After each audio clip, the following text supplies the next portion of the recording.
two poems I would like to read today, and the first one is brand new, finished a few hours ago, and the second one is a little bit older. They are both in Danish though, but I hope you'll bear with me. Hjorten er det sidste sted, man kan drikke og ryge i byen. Det har de ikke taget fra os endnu, siger du og tænder endnu en cigaret. Røgen langer ud efter mig. Jeg holder vejret før bølgen rammer. Vi sidder ved siden af hinanden på højstole ved baren. Piller ved markaterne på hver vores grønne flaske. Limen giver langsomt efter, skrabes op under neglene. 2 krumme rygge og dinglende ben under baren. Min nederdel bliver ved med at glide op, og jeg sørger for, at vores lår ikke rører.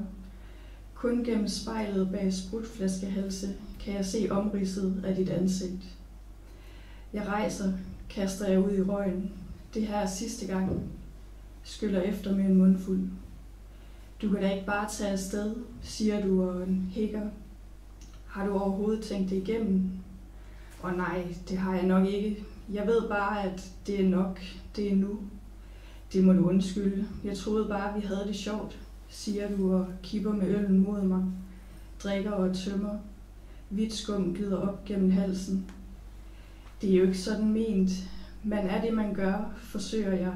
Men der er skudt et lille bjerg af papirfnuld op mellem os. For jeg må have noget andet i hænderne end dig. Så du er sådan en, der går? Nej, jeg er sådan en, der gør noget andet. Du fnyser og siger, at en rejse er også en flugt. Når du går, vender du ryggen til nogen. Jeg rejser ikke for at finde mig selv, men for at blive en anden. Hår stikker op af nylonstrømpemasker. De glimter i lyset fra jukeboxen. Så det var det. Det er bare sådan, det ender. Cigaretten i din hånd er halvt aske. Bartenderen griber de tomme flasker foran os. De klier i hans næve.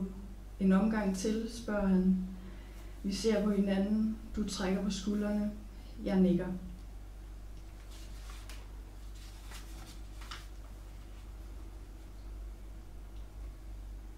Jeg leder efter kvinden, der skal føde mine børn, siger han og stikker sin fugtige, ølklæbende tunge i mit øre. Duften af ham hænger ved, da han skubber mig ned på sengen. Jeg lander og falder stadig. Jeg blinker med øjnene, og himlen er under mig, en dybblå, tung, truende masse. Noget så stort burde have en lyd, en dyb brummen, en underliggende bas. En rytme, der holder det hele i gang. Men stilhed siger mere. Der er plads til alle deres stemmer. For lidt, for lat, for fald. Han trækker trussekanten ned over mit hofteben, bedømmer afstanden og kysser min mave i accept. At være fødedygtig er noget, man er, uden at have gjort det. Det ville være så let at lade mig lede, ikke være mig, bare kvinden.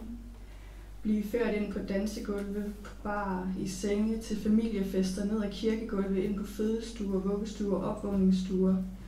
Udfylde rollen, give efter, lad dem om det. Min krop er i verden som en beholder for andres væsker, fingre, pikke, hormonpræparater, liv.